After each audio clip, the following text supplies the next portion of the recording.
for what do we call that? For CUO dan juga MGO. So nanti kita akan bagi lesson tu, kamu boleh refer. Okay, tajuk kita hari ni the periodic table of elements. Okay, so tajuk yang hari ni kita akan cover everything pasal periodic table. Okay, so apa yang kita akan tengok? First kali ialah sesuatu yang agak bosan. Okay, sebelum tu tolong bagi tahu kat kawan-kawan yang lain dalam grup Telegram, cakap kelas dah start. Okay. So hari ni tengok dulu first pada history and development. Yang ini tak ada apa sangat pun. In fact dalam exam pun soalan dia kalau keluar it's only 1% chances. There's only 1% chances yang dia akan keluar. So maksudnya kamu bacalah benda ni. Tak ada apa sangat pun. Kita ada Antoine Lavoisier, Johann W. de Bruyne, John Newlands, Lothar Meyer, Dmitri Mendeleev and Henry Moseley. So ini tak ada apa-apa sangat. Yang penting yang bawah tu. This part here. Okay, ini yang penting. So, first, apa yang kamu kena tahu dekat sini is that the periodic tables are arranged according to its ascending order of proton number. So macam mana tu? Maksudnya kita akan tengok setiap satu tu proton number yang akan semakin meningkat. Daripada berapa? From 1 to 118. So maksudnya kat sini, kamu punya proton number is specific for one element. Okay. One element. Maksudnya contoh kalau kata kamu ada satu proton number, it means that the proton number is only for hydrogen. Kalau kamu ada 12, it's only for carbon. If you change the proton number, then kita akan ada perubahan pada elemen tu. Jelas so far? Jelas cikgu. Okay, simple je benda ni. Tajuk ni sebenarnya tajuk yang paling senang, tapi kalau kamu lupa, susah sikit. Okay. Next. Kita tengok.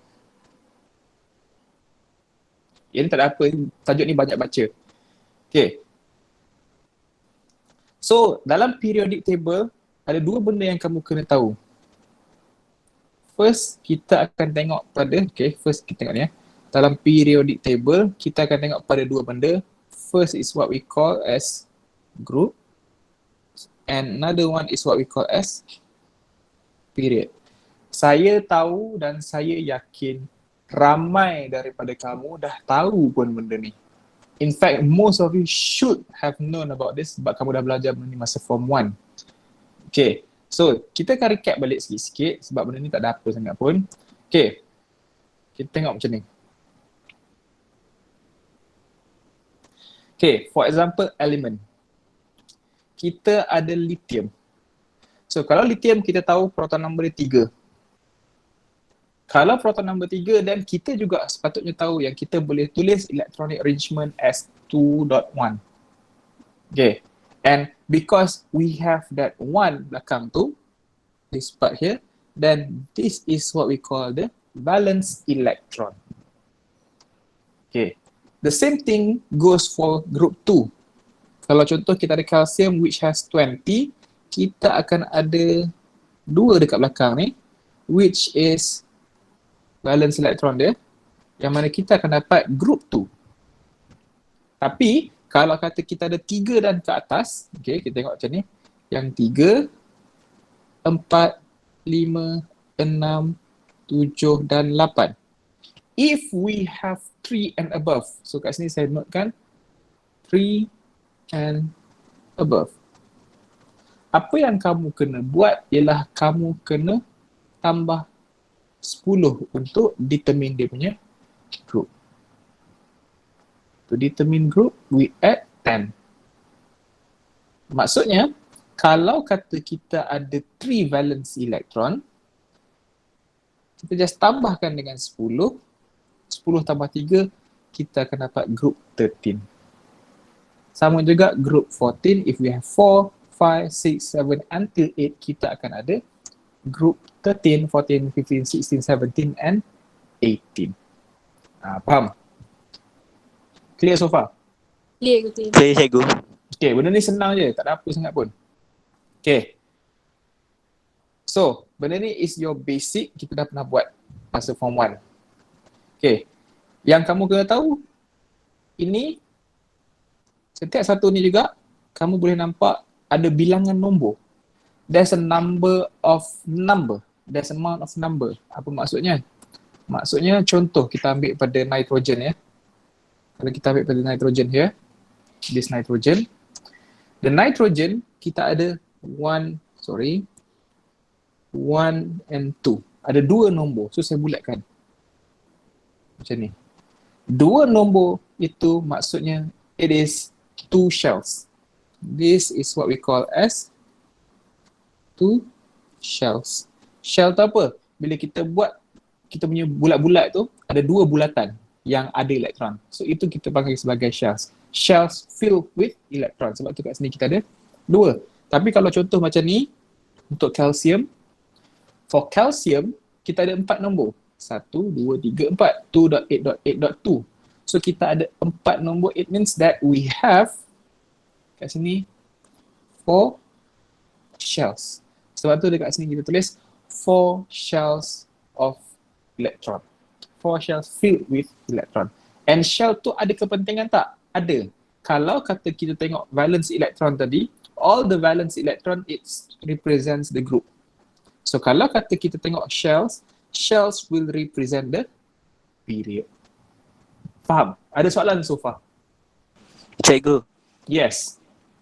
Berapa detik shell boleh kadang-kadang muat 8, kadang-kadang muat 18? Okay. Kenapa ada muat 8, kenapa ada buat 18? Okay, kalau contoh kita tengok soalan yang bagus, kita tengok pada sini. Ada 18, ada 18. Okay, sebenarnya bila kita pergi kepada period 3, contoh 2.8. Yang ketiga. Yang ketiga ni kita boleh muat lebih daripada 8 sebenarnya. Sebab apa? Once kita masuk dalam period 3, okay, contoh saya buka yang periodic table. Bila kita masuk kepada period 3, kita akan ada transition element. Okay. Kita tengok contoh kat sini. Dia tak nak pusing.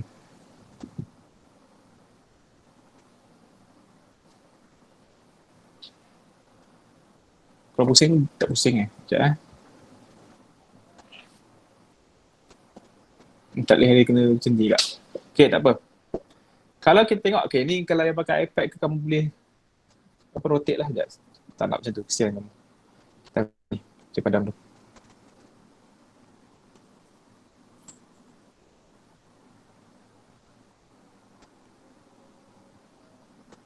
Ya. Untuk memudahkan kamu.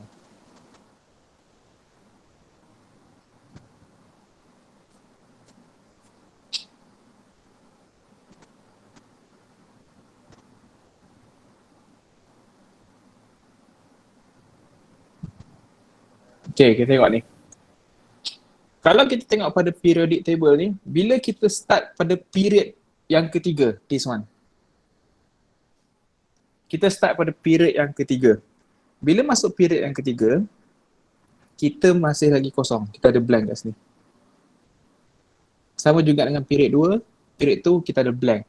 But once we achieve period 4, this one. Ini yang paling penting, yang paling kamu kena nampak, the difference in the elements. Kita ada apa kat situ? What do we have? What starts in period 4 that does not have in period 1, period 2 and period 3? Apa yang ada dekat period 4 tapi tak ada dekat 1, 2 dengan 3? Metal cikgu, bukan. Bukan, metal kita ada. Apa yang ada dekat period 4 tapi tak ada pada period 1, 2 and 3.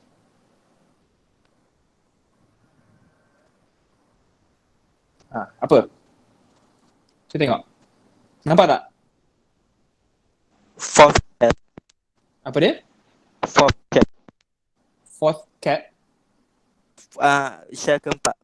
Shell keempat tak sesuai. Memang betul tapi salah. Bukan itu jawapan dia. Kita ada ni. kita ada yang ini. Start ini. Ini. So ini yang kita panggil sebagai transition element.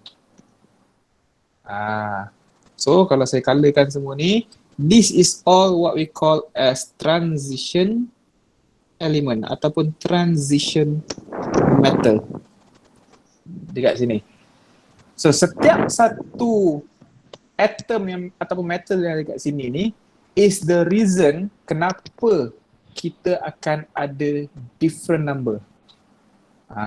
So dekat sini arrangement dia akan jadi lain bila kita libatkan the whole thing yang ada dekat dalam ni. So itulah jawapannya. Kalau nak jawapan lebih detail, itu kita kena tengok pada kamu punya degree. Sebab baru dekat degree baru kamu akan belajar apa benda ni. Yang tu kita panggil sebagai SPDF notation. Itu benda lain, jangan risau. Kamu takkan jumpa, kamu takkan nampak pun. Tapi yang pentingnya, dalam periodic table, kamu kena tahu 1 sampai 20. Masa first class kita saya dah bagi tahu, kamu kena hafal. As long as, bukan hafal lah, kamu kena familiar, kena tahu apa elemen 1 sampai 20. Which are, kita akan ada hidrogen, helium sampailah ke kalsium. So maksudnya ini. Saya highlightkan dengan warna kuning ni. 1 hidrogen kat sini. Kita ada helium. Lepas tu kita ada lithium, beryllium. Sini 2 lagi. All period 3 and 2 of the period 4. Yang itu kamu kena tahu sebab itu je yang fixed and constant untuk kamu punya arrangement. Faham? Maksudnya kita akan ada maximum shell, first shell. First shell, kita akan ada 2. Second shell, kita akan ada 8. And samalah, second sampailah kepada fourth. Kita akan ada 8 juga. Itu rules yang terpakai untuk SPM. Sebab kita tak masuk secara detail untuk transition metal. Clear? Clear, go. Okay, good. Alright. So, sambung pada yang tadi.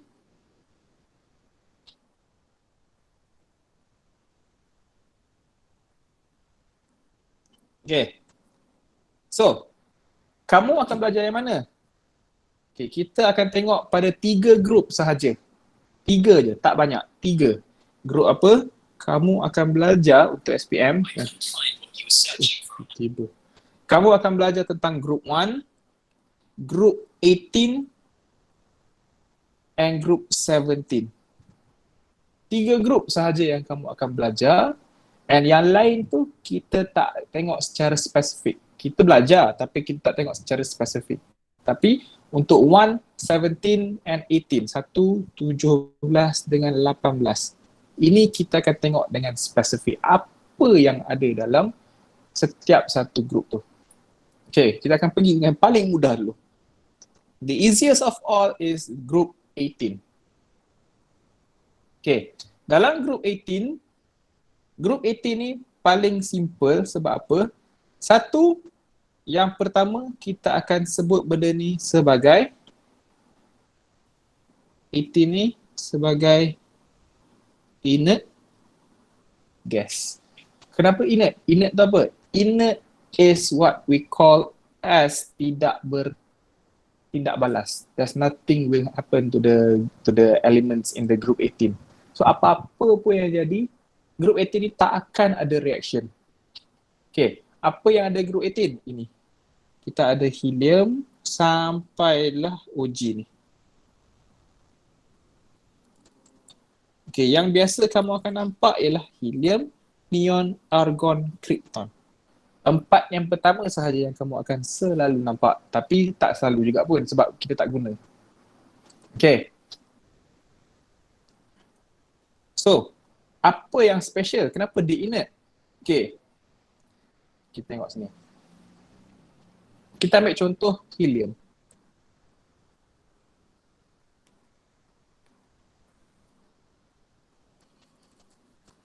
Group 18. Okay, kita ambil contoh group 18 yang pertama, helium. Okay, helium cuba bagi tahu saya dalam periodic table kita ada berapa proton? 2. Dua. So proton kita akan ada 2. Therefore, elektron kita pun akan ada 2. Neutron tak penting, tidak perlu tahu. Neutron dia akan bagi tahu kalau dia nak pakai. So yang penting sekarang ni, in neutral state kita tahu proton and elektron sama. So kita ada 2. Now, bila kita buat electron arrangement, helium, kita akan ada 2.8. 2 saja. Kita akan ada macam ni ya. So basically kita akan ada begini. 2. Saya letakkan elektron 1, 2. So kita ada 2. Okay. Bagi tahu saya pula untuk argon. Saya tak nak argon. Argon lah. Argon berapa? 18. Okay. Argon ada 18. Maksudnya kita akan ada 1, 2 dan 3. Okay, kita ada 18, maksudnya kita akan ada 2.8 plus 2.2. 2 ke betul ke? 2.8.8 macam ni. So, 2.8.8 ni kita akan tengok pada valence elektron dia yang belakang ni. So kalau macam helium ni ada belakang lagi tak? Tak ada. So itulah yang paling belakang. So pada valence elektron kita, saya tulis sebagai VE. VE kita ada 2, VE kita kat sini ada 8. So ini ialah something yang kita panggil sebagai term yang kamu mungkin akan jumpa. First is what we call as duplet and another one is what we call as octet. Pernah dengar tak duplet dengan octet? Dok. Okay. So ini akan jadi first time kamu lah untuk dengar. So apa maksud duplet dengan octet? Okay, duplet dengan octet ni bila kita tengok pada elements ataupun atom, mana-mana atom yang dah pun achieve duplet and octet, dia tidak akan ada reaction. Kenapa? Sebab kalau kata contoh kita tahu first shell tadi, first shell kena wajib ada 2. 2 ataupun second sampai fourth, kita tahu ada 8 at least. So, first shell 2. So, helium dah capai pun 2. Untuk argon, third shell kena 8. Dah capai pun 8. So, maksudnya, it does not need any more electrons. So, dekat sini kita akan ada note, do not need any more electron. Dia tak perlu dah apa-apa lagi elektron. Maksudnya kalau kata contoh yang lain yang boleh jadi ion sebelum ni, saya tunjuk kamu, dia kena receive ataupun dia kena donate elektron untuk jadi octet. So sekarang ni dia tak perlu elektron dah. Dia dah cukup 8. 1, 2, 3, 4, 5, 6, 7, 8 octet. 2 duplet. So it is stable. So dekat sini kita akan panggil these elements as stable octet ataupun duplet. Clear so far? Cikgu, Clear, cikgu. Yes. Apa dia? octet dengan duplet ni sama je ke? Octet dengan duplet ni benda yang sama tapi perkataan berbeza disebabkan duplet ni datang daripada perkataan die. Die datang daripada perkataan 2. Octet ni datang daripada huruf ataupun perkataan octagon. Polygon kita ialah octagon. So octagon tu oct ialah 8. Faham? Faham cikgu. Okay, so duplet is 2, octet is 8. So kita akan ada stable octet ataupun stable duplet. So senang cakap lah basically.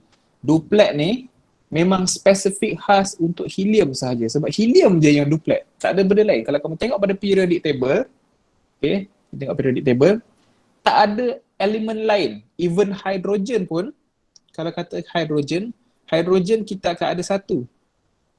Macam ni. So dia tak capai octet ataupun duplet because it's only one. Tetapi untuk helium dekat sini, bila helium kita akan ada 2 elektron. So 1, 2.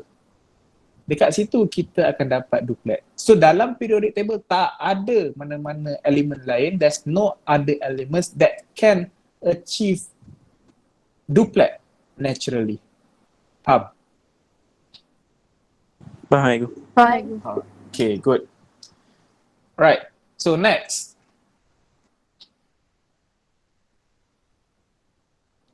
Okay, yang seterusnya. Inert. Apa maksud inert? Inert maksudnya no reaction. Dalam bahasa Melayu kita panggil lengai. Apa yang dimaksudkan dengan lengai? Lengai is kalau kata kita buatlah apa-apa pun tak jadi apa-apa. Kita bakar ke, kita sejukkan ke, kita campurkan dengan asid ke apa, tak jadi apa-apa. Okay, the reason that these elements in group 18 is what we call as inert is because first, cannot receive electron. Number 2, cannot donate electron. Dan yang ketiga, cannot share electron. Tak boleh buat apa-apa dah dengan elektron dia. So kalau kata kita ada macam argon ni tadi, okay, kita ada argon ni tadi.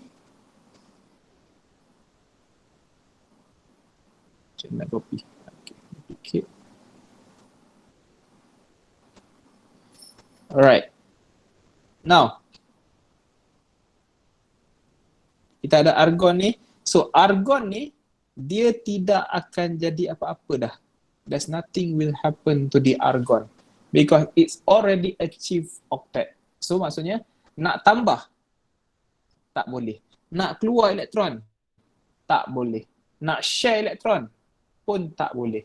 So nothing will ever occur to the group 18 elements. Therefore we call it as inert. Faham? Faham aku. Okay, so the why for that is because it has already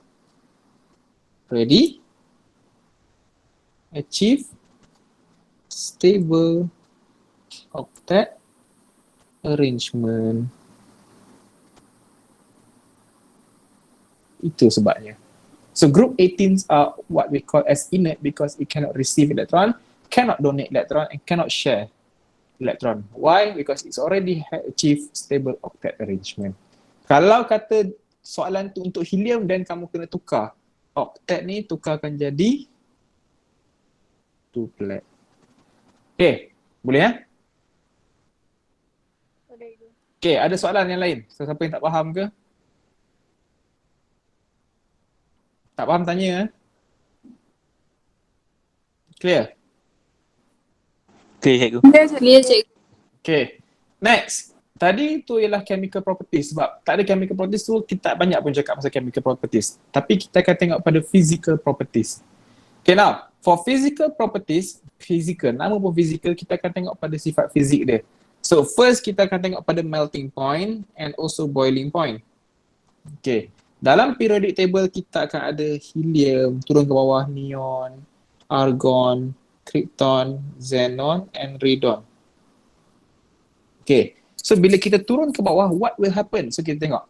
First, atomic radius in nanometer. Okay, size dia akan makin besar ke akan makin kecil? Cuba kamu tengok. Try to observe. Makin besar ke makin kecil bila kita turun bawah? Makin besar. When we go down group 18, size akan makin besar. So kat sini kita akan cakap increase in size. Okay, kenapa increase in size? logical ataupun the one and only explanation is because of the shell. Contoh, helium ada berapa shell? Kita ada 2. 2 as in 2 valence electron, maksudnya 1 sahaja kita punya shell. Tapi untuk neon kita ada 2.8. Maksudnya kita ada 2 shell. Argon 2.8.8 dan seterusnya akan makin meningkat dan meningkat. So, bila shell makin banyak, kita akan ada size yang makin besar. Size increase. Faham? Faham. Faham Cikgu, cikgu? Yes. sebab apa yang bawah sekali tu you dash? Kenapa dash? Sebab susah nak dapat. Kita tak dapat pun lagi nak kira dia punya atomic radius because radium is somehow more to nak pergi kepada radioaktif. Kita tak boleh nak dapat. Bukannya tak ada, dia tak boleh nak dapat. Faham tak? Faham cikgu. We cannot obtain the thing. Okay. And then kita tengok pada melting point and boiling point. Okay, bila kita cakap pasal melting and boiling point ni, selalunya mesti akan related to one another. So, bila related to one another, kita akan ada benda yang sama. Kalau kamu tengok secara roughly for melting and boiling point, they have a high or a very high, very low, very high, biasa, low or very low melting and boiling point.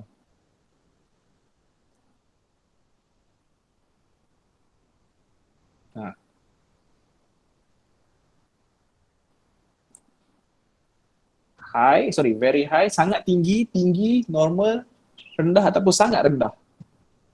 Sangat rendah itu. Sangat rendah sebab negatif. Tengok, starting from helium, kita akan ada negatif 270 and 269. Negative both for melting and boiling point.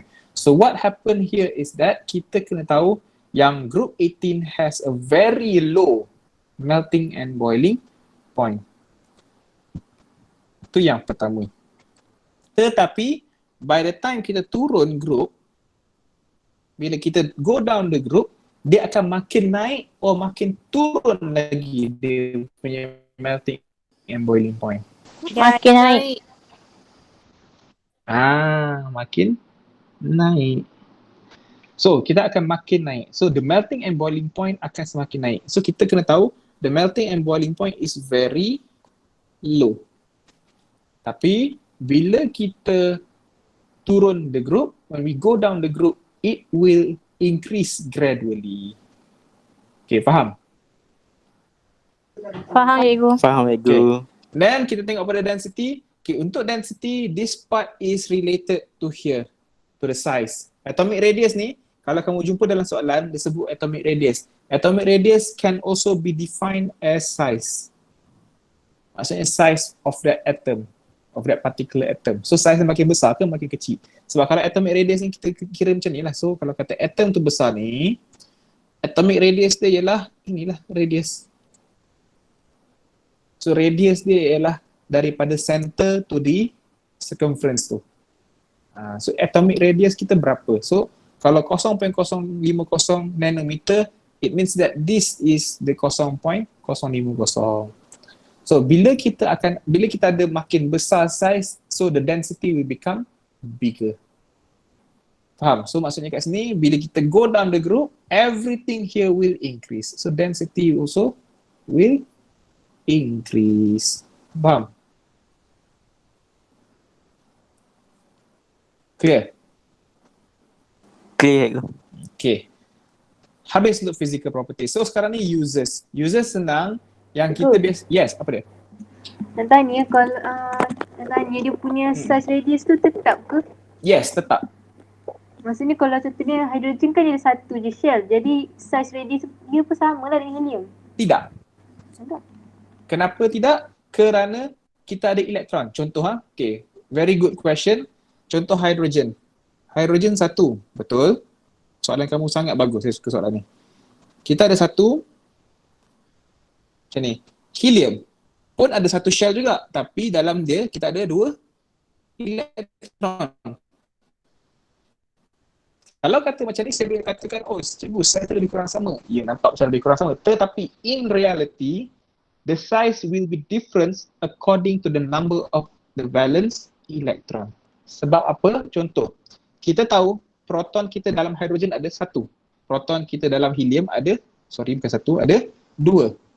Elektron kita ada 1. Elektron kita juga ada 2 dekat sini. So, electronic arrangement kita akan jadi 1. Tapi sini akan jadi 2 saja. So, what will happen is that the valence electron tu akan beri significant impact towards the size. Macam mana? Macam ni kita akan nampak lebih kurang sama, tapi sebabkan kita punya valence electron untuk helium lagi banyak, therefore the size here will become smaller. Why? Because the force of attraction. Okay, tengok ni, force of attraction between nucleus and valence electron. So kalau valence electron kita makin banyak, kita punya valence betul. Kalau valence electron kita makin banyak, force dia akan makin kuat. Macam mana? Dekat sini kita tak nampak sebab nampak macam sama je. Kita tengok contoh. Saya bagi kamu yang lebih besar, contoh kita pakai period 3 punya. Kita ada sodium, Na, 281. So kat sini kita ada Na, satu lagi kita ada group 18 dia adalah argon, 288. Okay, untuk 2 ni, kalau macam ni kita akan nampak the changes tu makin besar. Okay, what happen is that dekat sini kita ada proton sebanyak berapa untuk sodium? 11. 11. Dekat sini proton kita ada berapa? 18. 18. So by logic, kalau kata proton ni boleh ada ada daya tarikan mana yang akan jadi lagi kuat? Argon. Argon lah, sebab dia punya amount lagi tinggi, betul tak? Okay, so amount lagi tinggi untuk argon. Sekarang ni kita nak tarik. Sekarang ni valence electron pun ada daya dia sendiri. So sekarang ni 1 dengan 8 siapa lagi tinggi? 8. 8. So sekarang ni bila 8 yang kuat dengan 18 yang kuat, dua-dua yang kuat, tarikan akan jadi lagi kuat atau jadi lagi lemah? Lagi kuat. Kuat. Bila strong, kat sini kita akan tahulah strong force of attraction between nucleus and valence electron. Bila kita tahu ada strong force of attraction, therefore dia punya size ni akan makin kecil. Size akan reduce. Dekat sini size dia akan lagi besar. So the size of sodium lebih besar berbanding size of argon. Why? Because we have different number of valence electron. Clear? Sebab dalam nukleus kita ada proton and also neutron. Yes, apa dia? Kayaknya size tu bergantung kepada valence shell tu lah. Valence shell, bukan valence shell, electron in the valence shell. Ataupun kita cakap valence electron terus. Bukan valence shell, valence electron.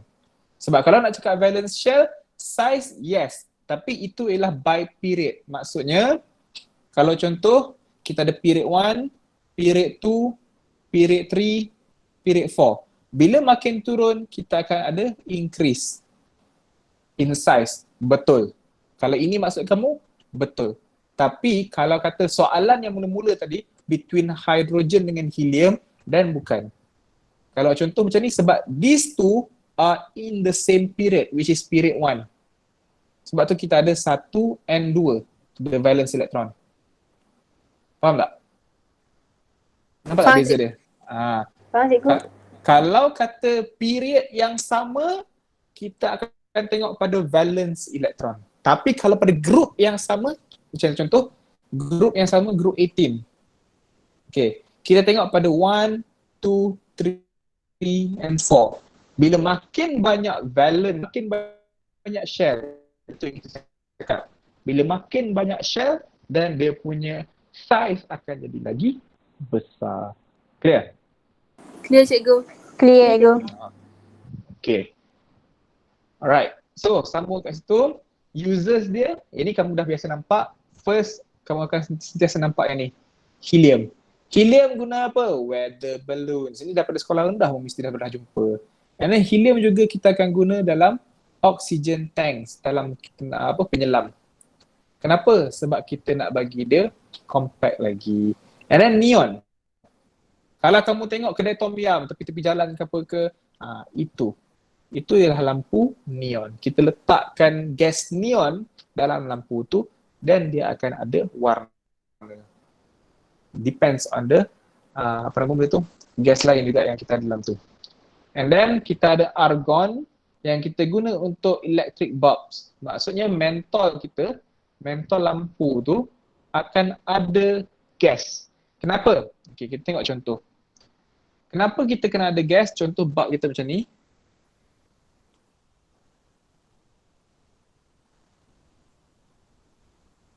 Nampak tak cantik kan? Okay, kita punya bulb macam ni. So, dekat bulb tu ada sesuatu. Sekejap, tuliskan sikit lah.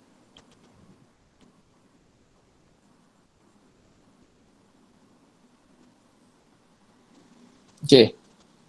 Dekat bulb tu ada benda yang warna biru ni. Tak apalah, saya kuning-kuning. Dia ada macam wire dekat sini. Apa kita panggil tu? Siapa tahu? Ini. Wire tungsten. Okay. Kamu kena tahu setiap metal, tungsten is also a metal. Okay, tungsten is also a metal. Setiap metal, every metal on earth, there will be a chance for it to become oxidized. Maksud oxidized tu macam contoh kalau besi dia akan berkarat. Itu maksud oxidized. So what happen is that kalau kata kita biarkan kita ada udara biasa, normal air. Normal air. So what happen is that these tungstens will become oxidized. And dia akan rosak. Bila rosak, then tak boleh menyala. So tak boleh nyala tu macam mana?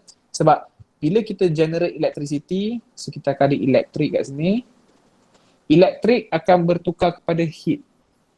Heat akan tukar kepada light energy.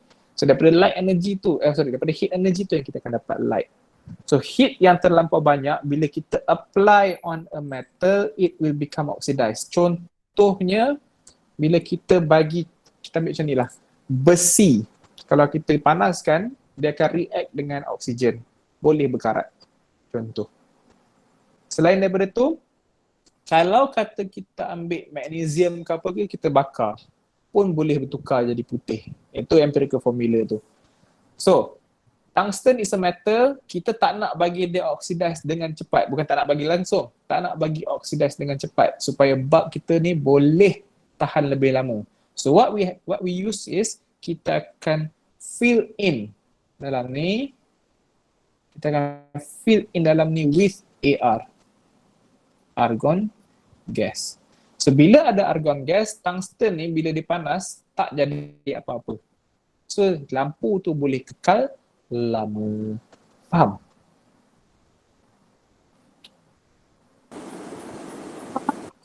Macam ni lah tengok ni gambar ni.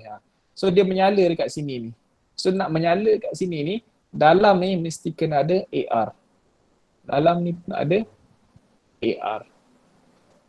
Cikgu, Kalau, ya. kenapa argon boleh elakkan daripada oxidize? Sebab dia tak react. Tadi kan saya beritahu mula, dia inert. Bila inert, kena api ke, kena asid ke, alkali ke, kenalah apa-apa pun, dia tidak akan oxidize. Kalau contoh soalan kamu, kenapa kita tak pakai neon?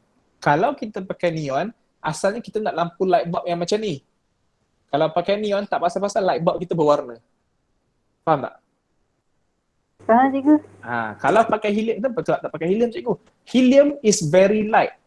Very low density gas. Bila terlampau rendah density dia, we need too many ataupun too much helium gas. Terlalu banyak helium gas yang diperlukan untuk satu light bulb.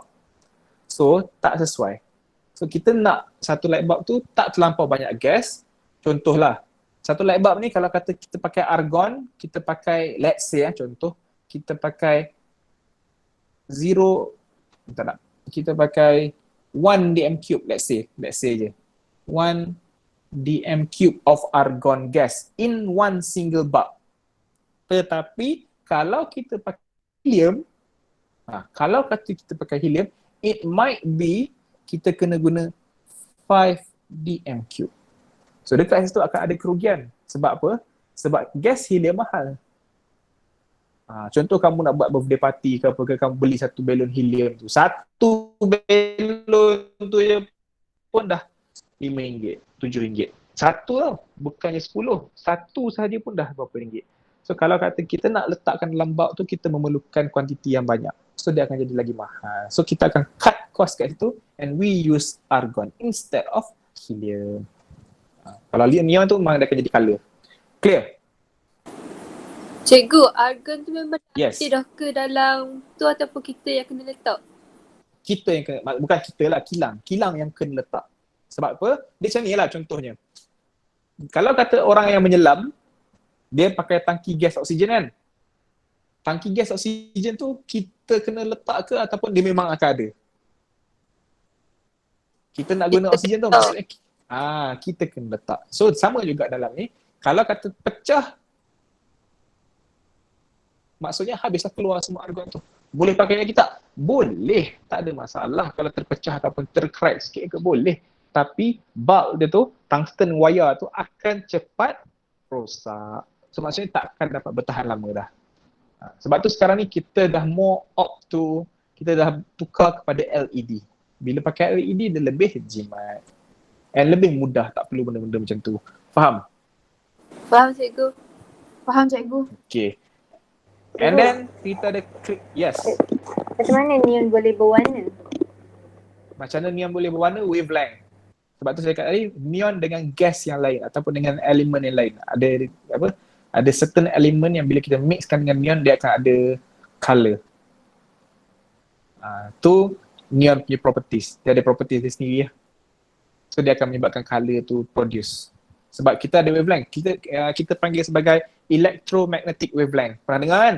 Belajar masa form 1 juga. So electromagnetic wavelength ni kita akan ada visible light yang mana setiap satu wavelength yang ada tu dia akan terkena dekat neon and dia punya color tu kita boleh produce ikut apa yang kita nak. Okay, clear? Clear cikgu. Okay, next kita ada Krypton. Krypton ni bukan yang Superman lah. Yang Superman tu semua tipu je, warna hijau tu. Tiba-tiba bila kena dekat Superman jadi lemah. Betul tak? Bukan. Krypton ni ialah yang Krypton yang betul. The real element yang ada dalam flashlight camera. Sebab apa?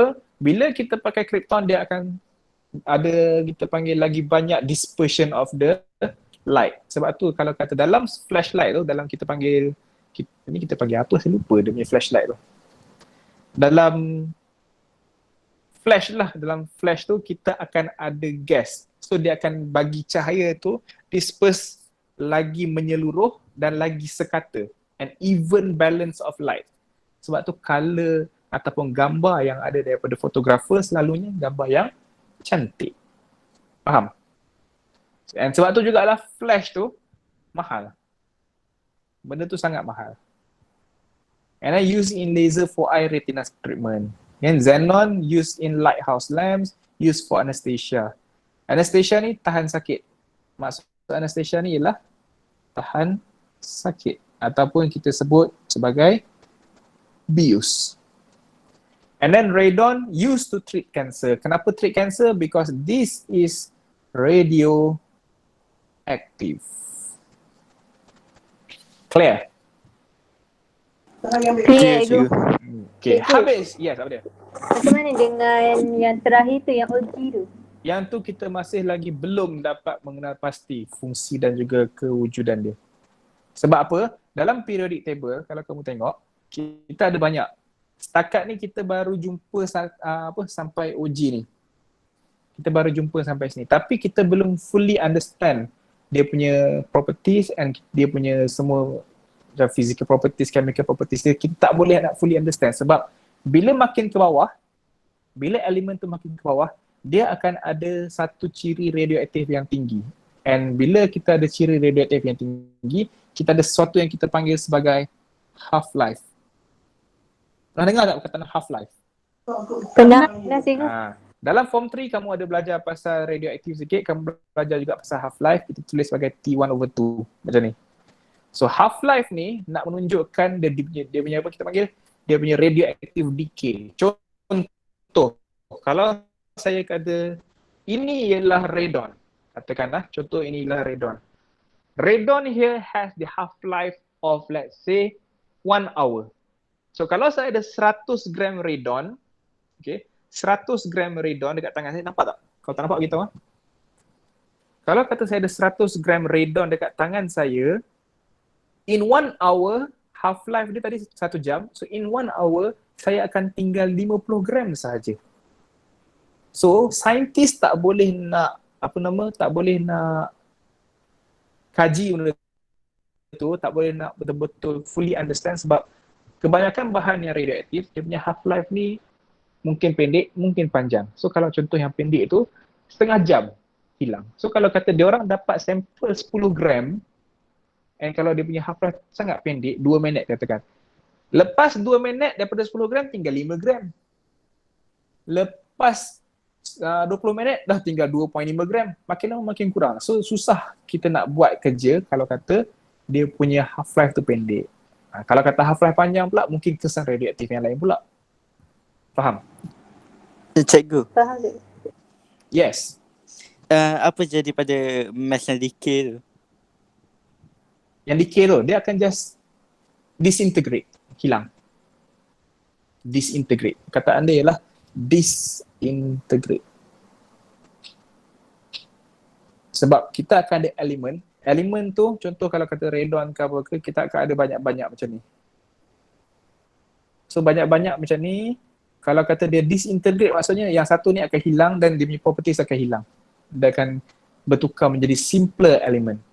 Sebab kalau radioaktif, the main part of radioaktif ialah satu elemen tu, kalau contoh kita ada 100. Contoh kita ambil contoh yang paling mudah. Ni mana? Plutonium. Tak ada. Plutonium. Selalu, uranium. Okay, tengok ni. Kita tengok pada uranium ni. Ikut. Uranium kita ada. Ui, apa menjerit tu? Kejut tu. Contoh kita ada uranium. Uranium 238. Okay, kalau uranium 238, proton dia 92. So yang 92 ni, saya cakap mula-mula tadi, first part yang saya ajar periodic table, every single element will always have specific proton number. So what happens is that bila dia disintegrate, 92 ni mungkin bertukar, pecah jadi lain. Contoh, jadi 38, 12 dengan berapa? Nak jadi 92. 8 campur 2 lah, 10. Katakanlah 40 apa? 42. 52. So dia jadi macam ni, katakan. 38 apa? Kita tengok nombor 38, elemen ke-38 is mana ya? 38 ialah ni, strontium, Sr. 12 is carbon, 52 is tellurium, Te. So dia bertukar menjadi elemen yang lebih kecil. So itu yang kita panggil disintegrate. So maksudnya any other radioactive substance bila dia dah jadi decay, dia akan pecah jadi simpler atom. So this simpler atom will make them become stable. Sebab radioaktif ni tidak stable.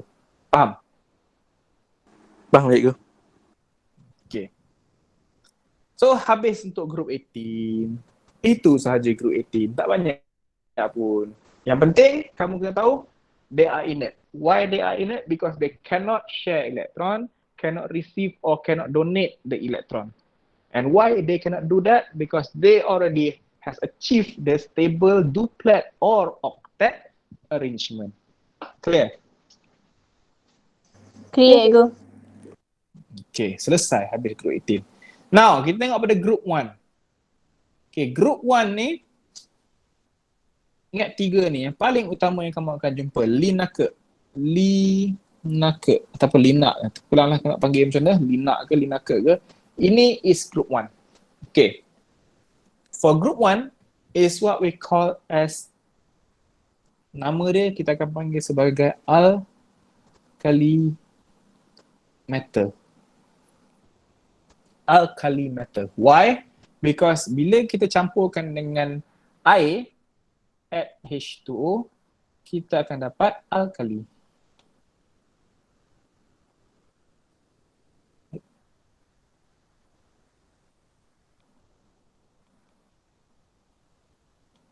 Okay.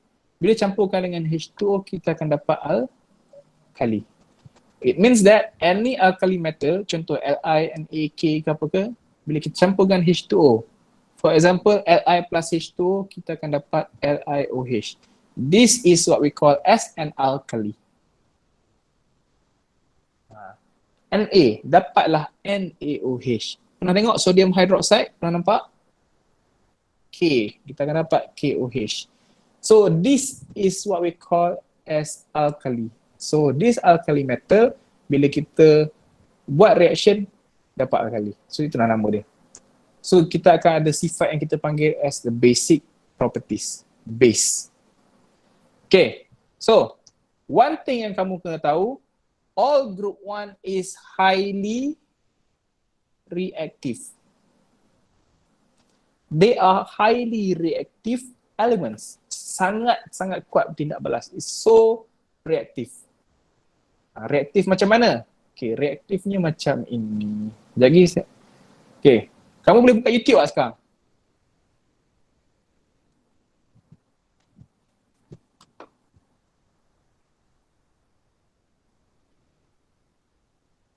Boleh tak buka YouTube?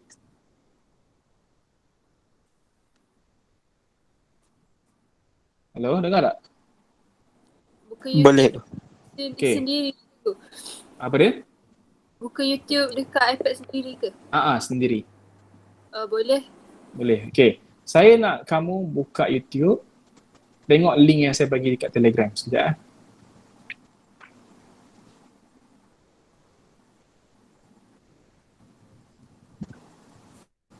Okay. Saya dah hantar link dekat Telegram kamu. Kelas masing-masing. Cuba tengok. Saya bagi kamu masa 5 minit. 3 minit lah. To be specific 3 minit. Sebab eksperimen ni 3 minit. So, kamu tengok video dalam YouTube tu.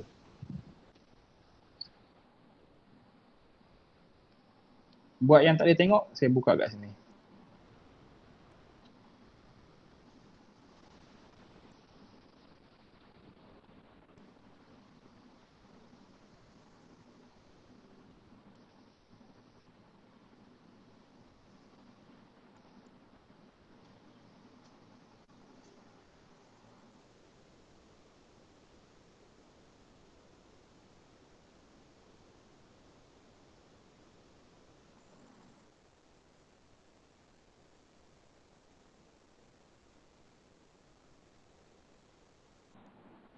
Okay, untuk siapa yang tak boleh tengok, kita tengok kat sini. Tapi sound tak ada. Dia ada salah. Okay, untuk siapa yang tak boleh tengok.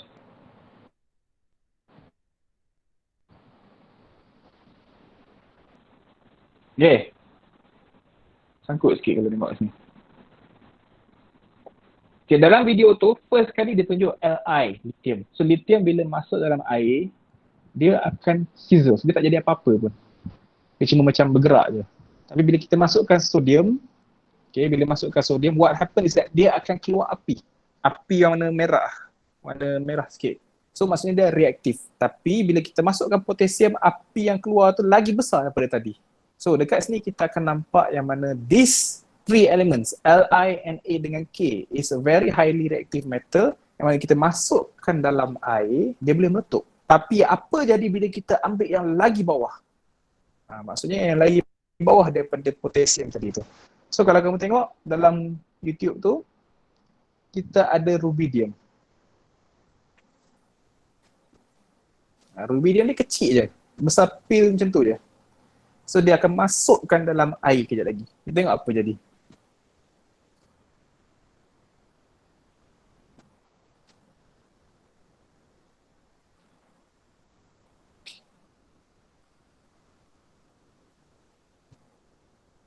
Air dalam tub dia pakai rubidium. 2 gram je rubidium tu.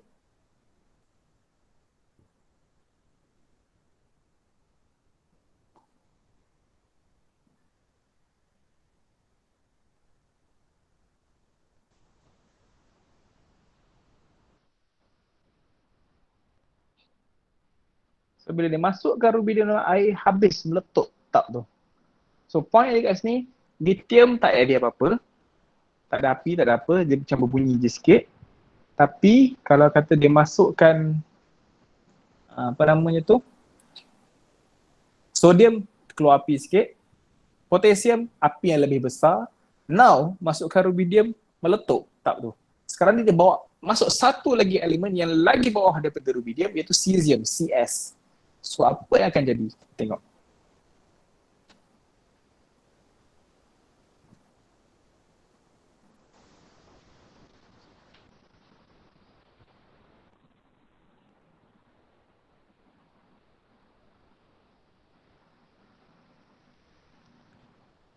Dia masukkan cesium dalam tu, hancur terus tub tu.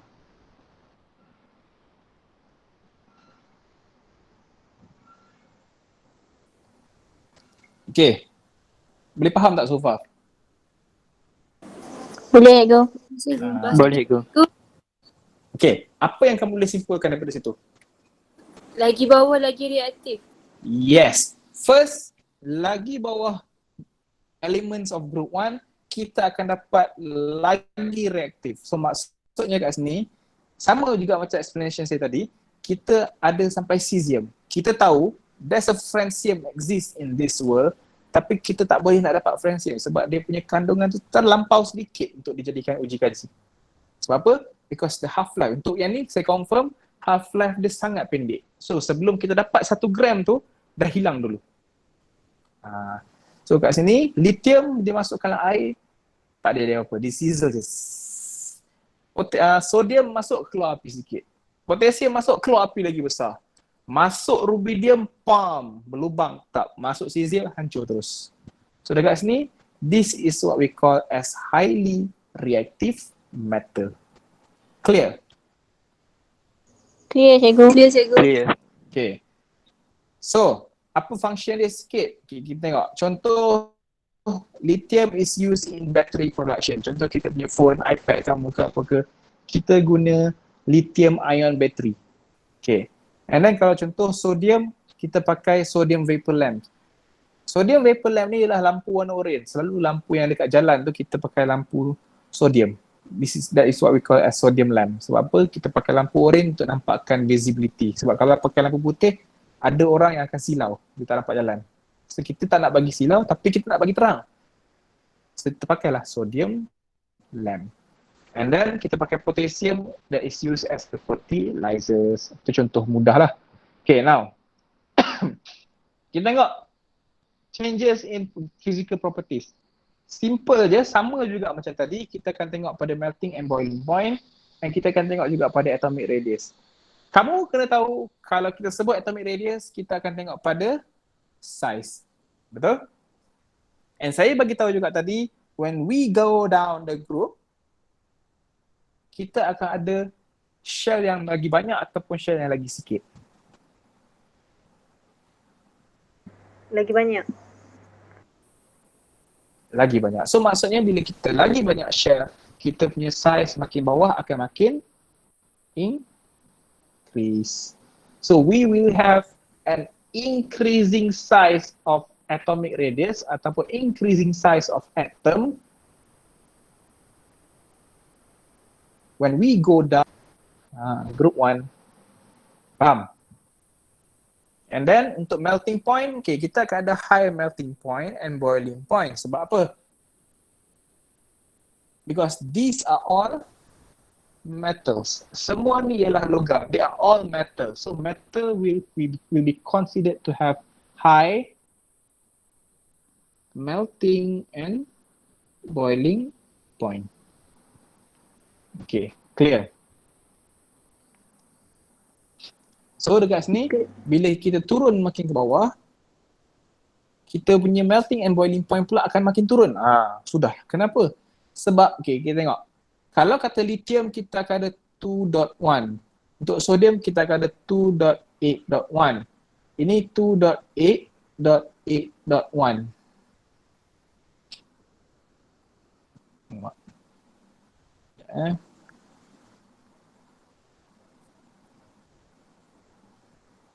2.8.1. 2.8.8.1.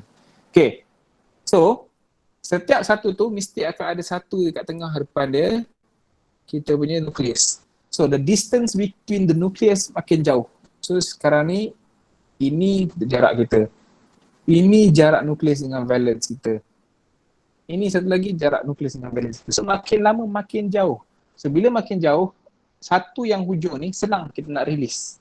So, bila kita senang kita nak release, dia akan lagi reaktif. Sebab tu bila kita turun bawah, becomes more reaktif. Sebab satu elektron, valence elektron tu senang kita nak lepas because the force of attraction between nucleus and valence electron becomes weaker. Faham tak? Faham cikgu? Faham? So becomes weaker. So bila it becomes weaker, it is easier to lose that one single valence electron. So what is the relationship between melting and boiling point? So bila kita buat sini, bila kita panaskan, kita punya melting and boiling point tu akan makin kurang. Bila kita go down the group. Kenapa? Sebab force of attraction between particle pula yang akan makin lemah. Macam mana tu? Macam ini. Okay. Kita ada sodium.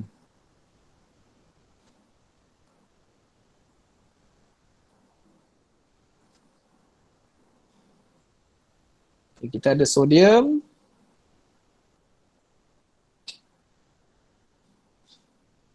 dengan potasium, katakan. This one is Na, this one is K. Na 2.8.1, this one is 2, tak nak potasium, kita pakai lithium lah. Nampak beza banyak sikit. Satu, kita ada lithium Li 2.1. Another one is potassium 2.8.8.1. So, the distance between the nucleus, okay, ni nucleus katakan. Yang 2881 tu setiap satu shell dia. So, distance ni dekat. Distance ni makin jauh. So, bila distance makin jauh, kita punya force of attraction between the nucleus and the valence electron akan makin lemah. Bila makin lemah, satu ni senang nak keluar. So, this one is easier to lose. Now, apa yang akan jadi pula? Sekarang ni, kita akan ada attraction between the particle. So, partikel yang satu dengan partikel yang dua, okay, the 1 and 2 here, akan jadi makin lemah. Sebab apa? Sebab size dia makin besar and force dia makin kurang. Bila force makin kurang, therefore less energy needed. Bila less energy needed, maksudnya melting point and boiling point pun kita akan dapat low. Faham? Tak faham? Cikgu boleh ulang-ulang cikgu? Yang mana? Yang less energy laki-laki. Okay. Nukleus makin lama makin jauh. Sekarang ni yang nukleus dengan valence electron is what we call as force of attraction between yang ini nukleus plus valence electron. Yang ini pun sama. Tapi melting point and boiling point, kita tak tengok yang bawah tu. Kita tengok pada force of attraction between particle. Force of attraction between particle. So, dekat sini, it is compact. Lebih compact, lebih kecil. Lebih kuat force of attraction between valence electron dengan nukleus dia. So, Yang satu ini dengan yang dua ini akan mempunyai force yang lebih kuat antara satu sama lain. Satu dengan dua. So, ini force dia kuat. Atom 1 and atom 2. Both are same element. But for atom 1 and atom 2, they have stronger force of attraction. Tapi, on metal for potassium, 1 and 2 ni, dia punya bond tu, force of attraction between particle dia yang dekat sini, weaker. This one is stronger. So, bila weaker, it will tends to have ataupun need less energy. Therefore, melting point and boiling point dia akan jadi makin lemah. Dia senang cakap macam ni lah. Kita ambil contoh paling mudah. Kalaulah seorang lelaki itu bercinta dengan seorang wanita, kalau hubungan dia kuat, adakah ini senang untuk dipisahkan? Senang ke susah? Susah. Susah.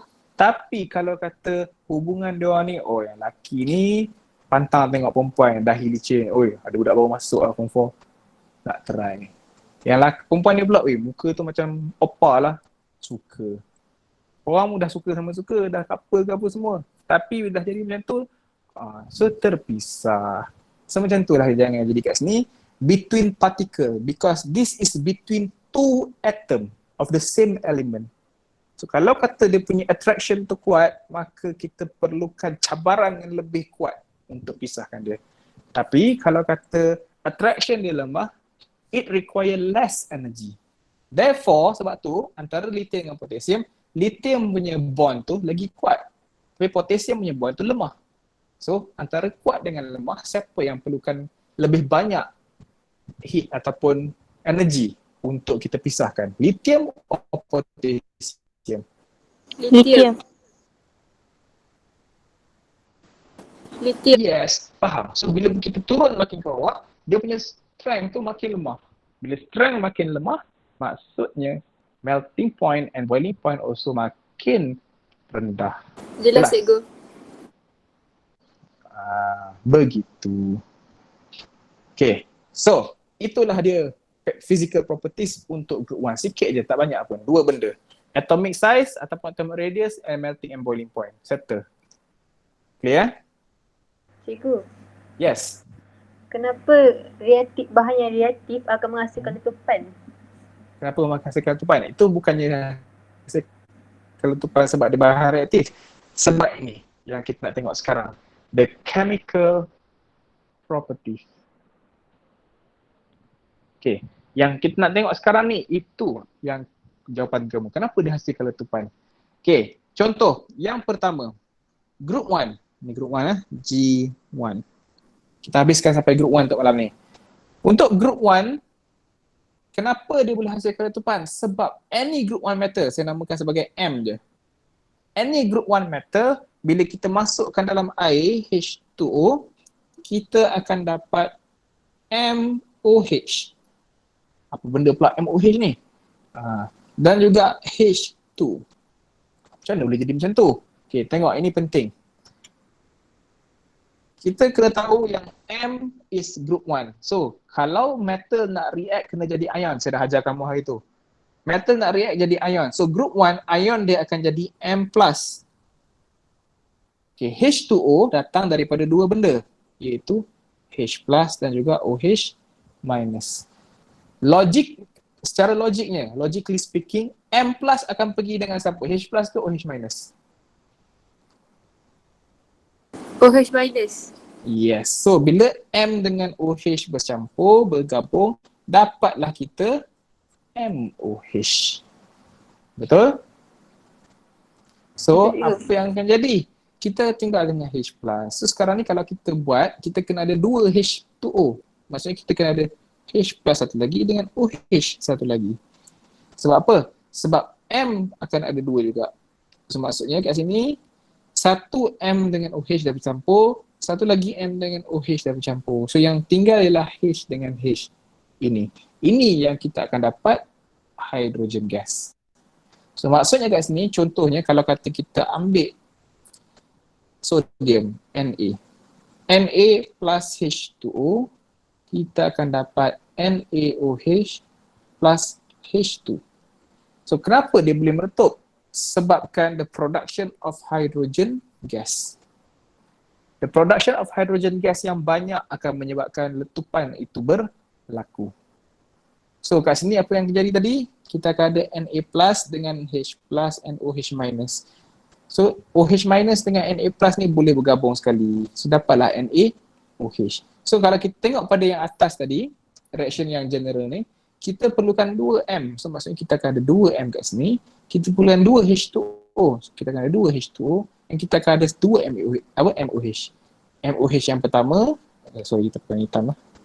MOH yang pertama dan MOH yang kedua. Ini tak ada lah. Ini sekali menjadi H2. So kita akan dapat balance chemical equation yang macam tu. So apa yang kita akan buat dengan group 1 ni, dia punya chemical properties kita akan replace the M here. This M will be replaced dengan apa? Li atau Na ataupun K. Jelas? Jelas cikgu. So tadi menjawab soalan tadi, kenapa jadi letupan? Sebab H2. Sebab H2 punya production tu banyak. So maksudnya bila kita release contoh Li, Na, K, Rb and Cs, makin ke bawah production of hydrogen gas akan makin banyak. Bila makin banyak hydrogen gas yang terkeluar, makin kuatlah letupan tu. Faham? Faham cikgu. Okay. Saya ajar chemical properties dulu, saya tak ajar eksperimen lagi tau. Okay, number 2. Selesai yang pertama. Now, number 2. Number 2 is the reaction of group 1 with oxygen, O2. Oxygen gas. So, apa yang kita akan dapat? Kita akan dapat M2O. Macam tu. Maksudnya, contoh kalau kata saya ada Cikgu, kenapa semakin banyak hidrogen, semakin ke bawah semakin banyak hidrogen terasing? Sebab kita punya mass. Kita punya mass. Kalau kamu tengok kat atas ni Li. Li ni kalau kamu buka periodic table, kita tengok dalam periodic table Li kita ada 7. Dia punya relative atomic mass tu 7. Ini 7. Sodium 23, potassium 39, rubidium 85.5, cesium 133. So what happen is that bila kita ada terlalu banyak mass, contoh untuk setiap satu tu kita ada 2 gram. So 2 gram je kita ada, 2 gram. Kita nak cari dia punya mole. So mole kita kena bahagi. So 2 gram bahagi dengan setiap satu ni. So kalau kamu bahagikan 2 gram bahagi 7, kita akan dapat berapa? 2 bahagi 7 dapat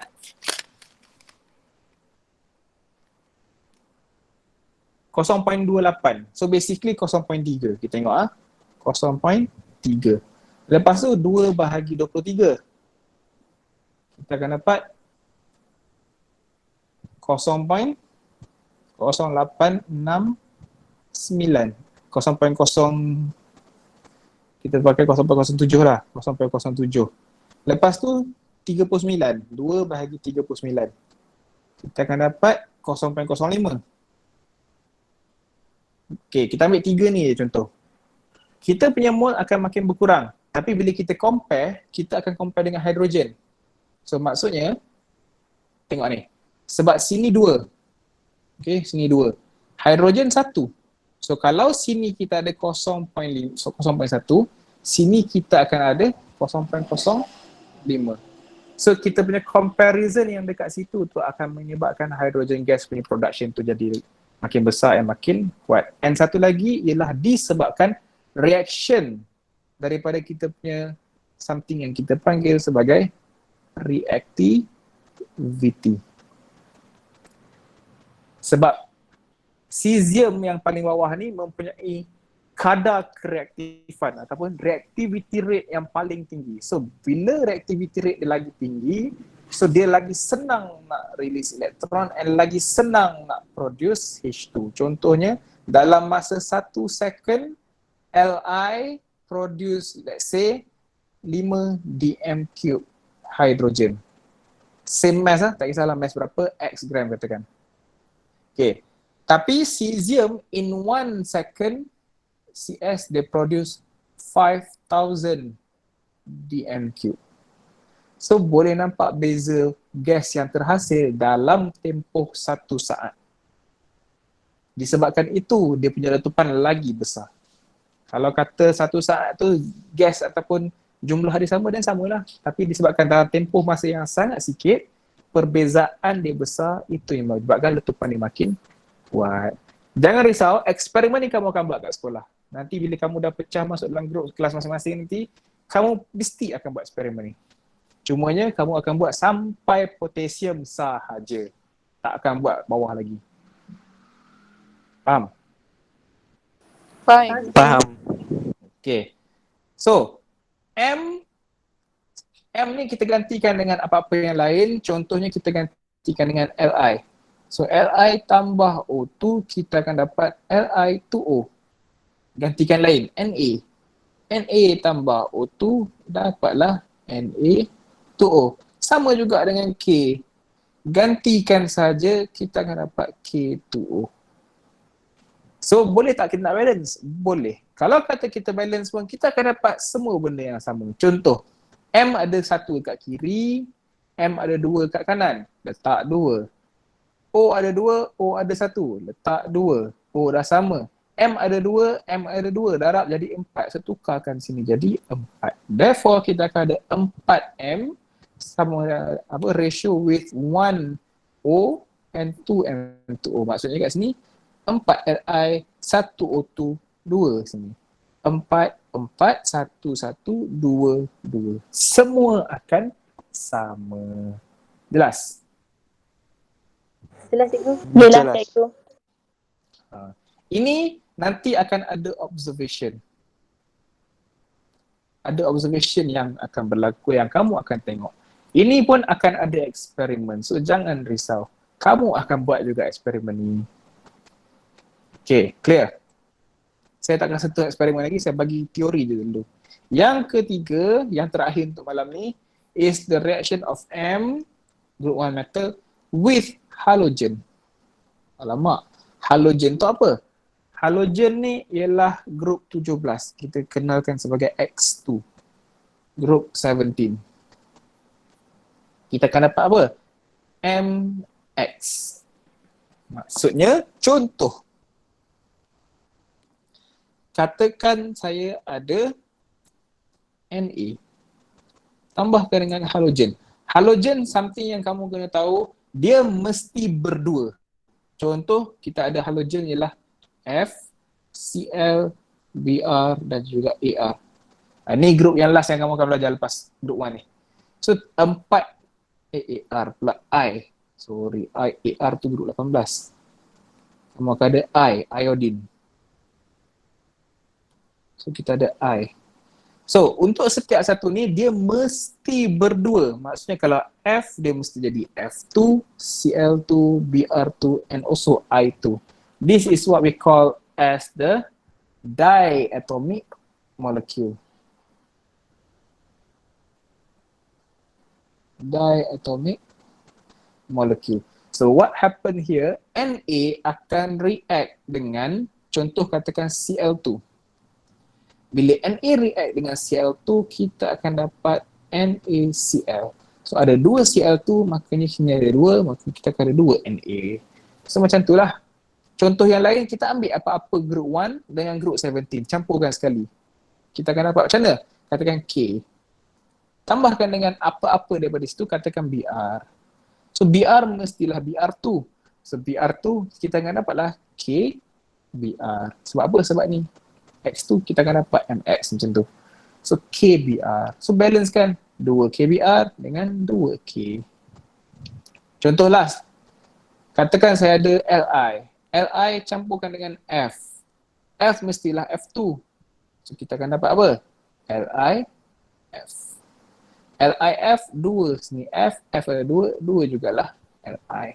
So kamu boleh mix and match apa-apa group 1 So any group 1 and also any group 17 untuk reaction yang ketiga. So dekat sini yang kamu dah nampak 3 reaction. So group 1 metals can react with 3 things. The first one is H2O. Number 2, kita akan react dengan O2, oxygen. And then number 3, kita akan react dengan halogen. Itu ialah chemical properties for group 1 metal. Clear? Clear, cikgu. Ada soalan so far?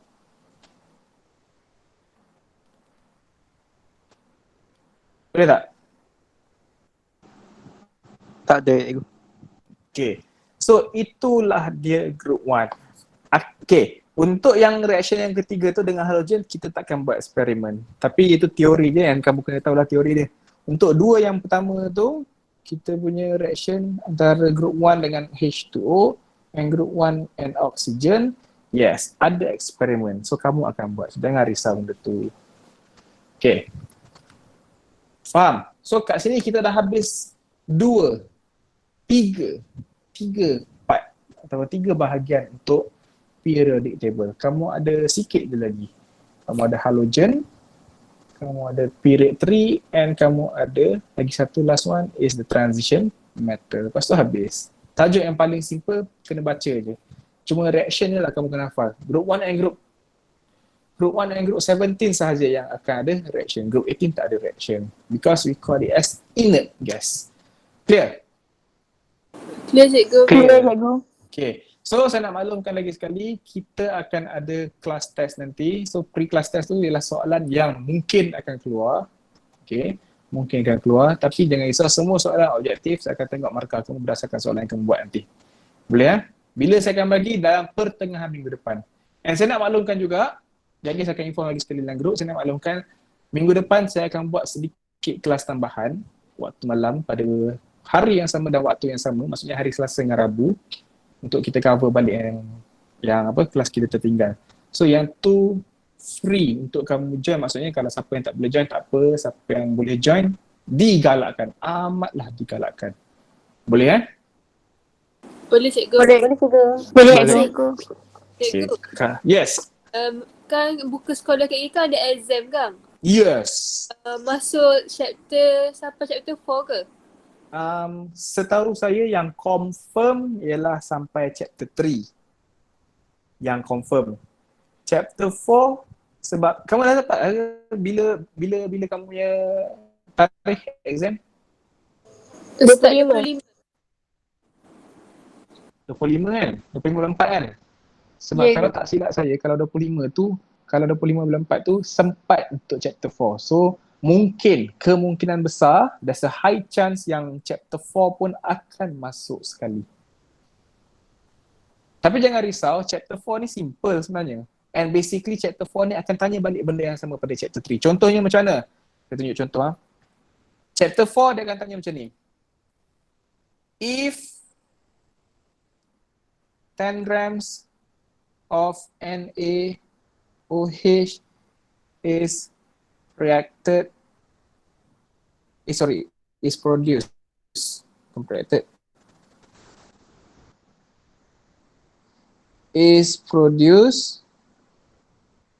from the reaction between sodium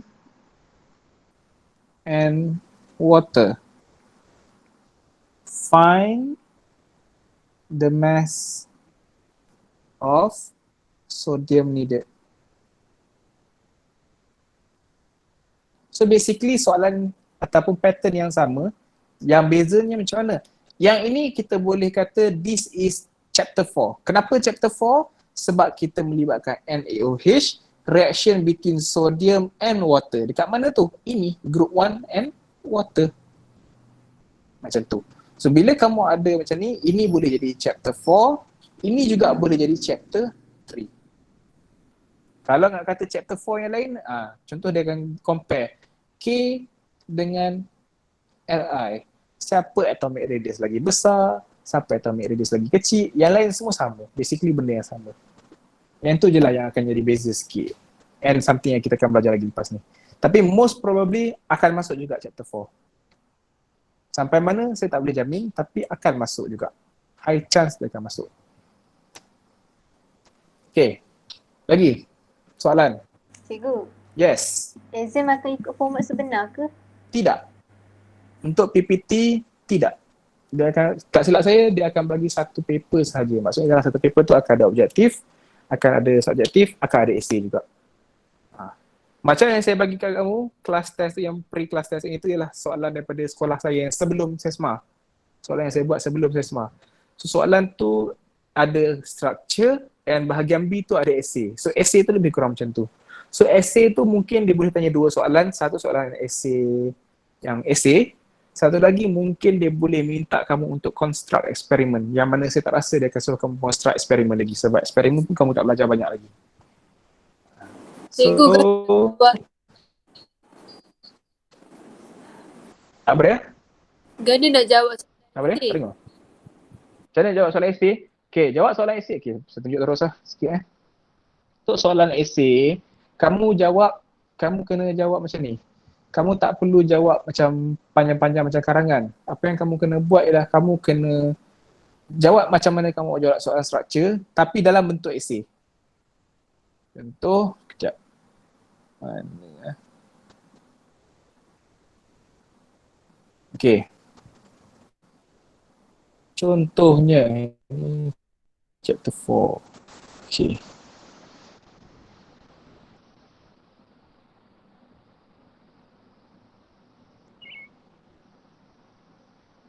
Okay. Apa ni? Kenapa? Terlupa sekejap.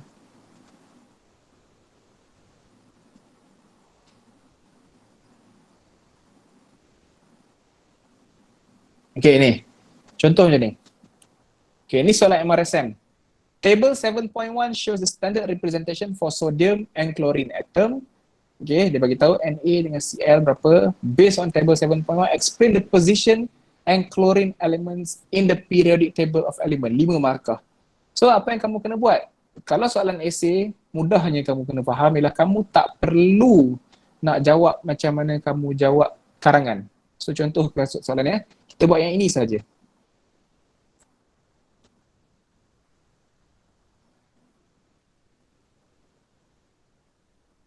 Okay. So, macam mana nak jawab soalan essay? Kita buka sikit. Macam ni. 5 markah. Based on table 7 point, explain the position. Position yang ada dekat sini, kamu kena tahu group dia berapa, period berapa. So, kita nak jawab macam mana? Kita boleh buat table. Jangan terkejut, kita boleh buat table. Contohnya, kamu nak jawab potassium. So, kita letakkan kat sini, period. Group. Untuk Na, untuk Cl.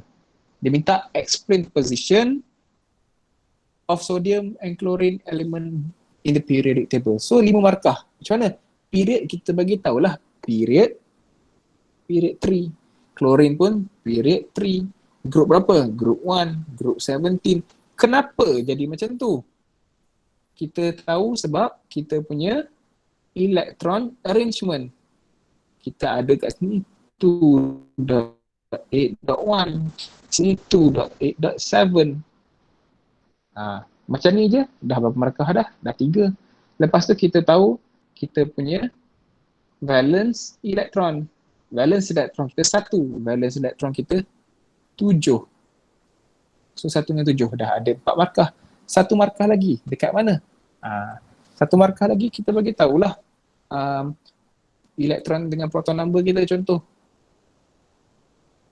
proton and elektron kita dekat sini kita ada 11, dekat sini kita ada 17. Pak, dalam keadaan macam ni pun dah dapat 5 markah. Tak perlu buat karangan panjang-panjang. Faham? Kalau nak bagi ayat, boleh, tak ada masalah. Na has 11 proton, which will have 11 electron as well. Meanwhile, chlorine has 17 protons and 17 electrons. Satu markah. It has the valence, okay, Na has valence electron of 1, while Cl has valence electron of 7. 2 markah. Soalan nak 5 markah. So boleh buat ayat macam ni. Ayat ni pula seeloknya dalam bentuk point. So point yang ketiga cakap pasal apa? Electron arrangement. Na has electron arrangement of 2.8.1 while Cl has blah blah blah blah 2.8.7. Therefore, position dia Na is located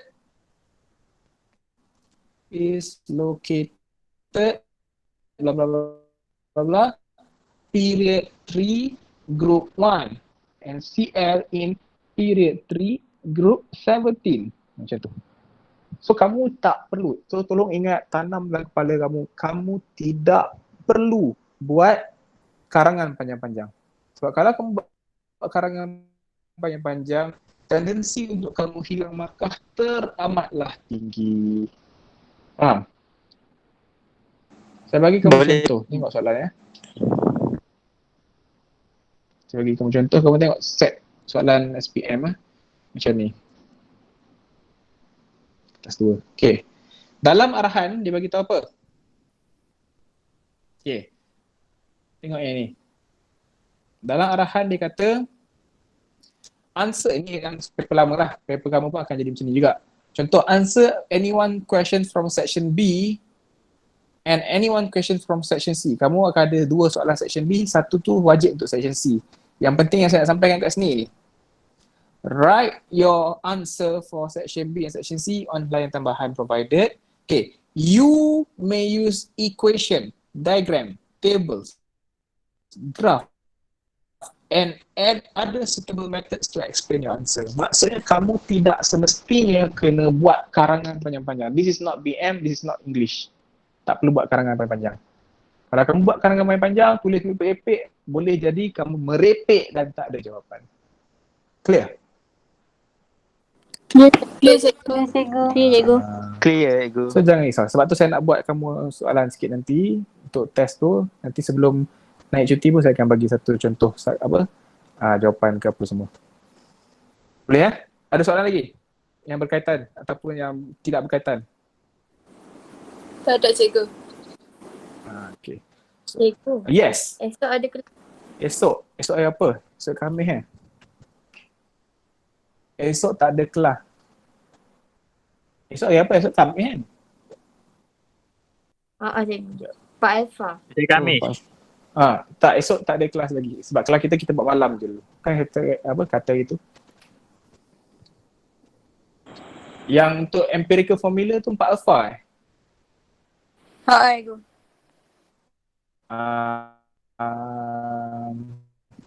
Yang tu nanti saya akan cuba sediakan video sebelum weekend ni. Saya akan bagi kat kamu. Okay ya? Okey cikgu. Okey, cikgu. Okay, Ego. Okey cikgu. Tapi jangan risau, minggu depan saya akan bagi satu kelas, saya akan buat kelas juga hari Selasa dengan Rabu malam tu. Sebab saya nak cover balik yang empirical formula juga. Sebab saya tahu ada ramai tak faham kat situ. Okay ya? So malam ni kita close kat sini dulu. Okay, so that's all for today. Thank you class. Terima kasih Terima cikgu. Terima kasih, Ego. Okay. Thank you, sir. Okay.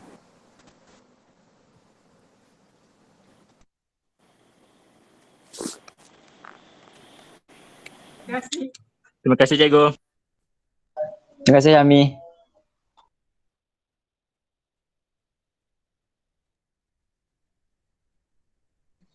Alah balik.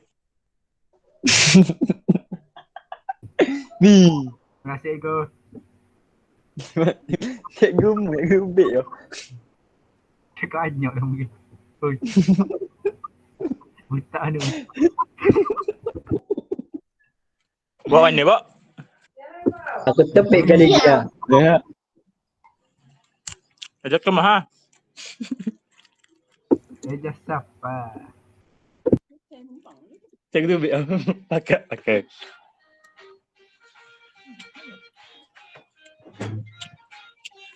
Piye ge esok tu?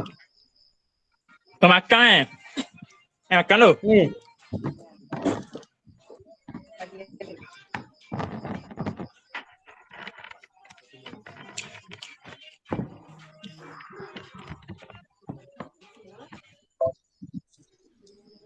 Hello? Hello? Hello? Hello. Assalamualaikum. Salam. Hello? Hello? Pergi esok Gila. Kamu mata pergi duduk ni. Aku malas aku nak ganti baju Main baju bila esok? Awak ajak aku ambil esok nak talih malah dia je mak. Aku ajak ada kamu pergi. Pegang aku ada iso-iso. Mau bawa air pun. Lalu jalan kapur tu kita.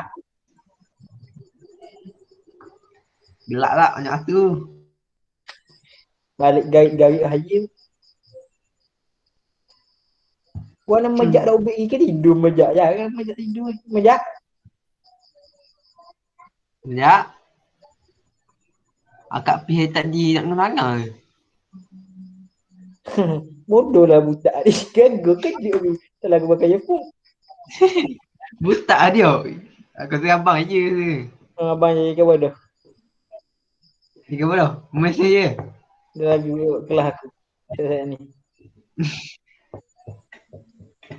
Saya tak? Mana awak Running man. anime?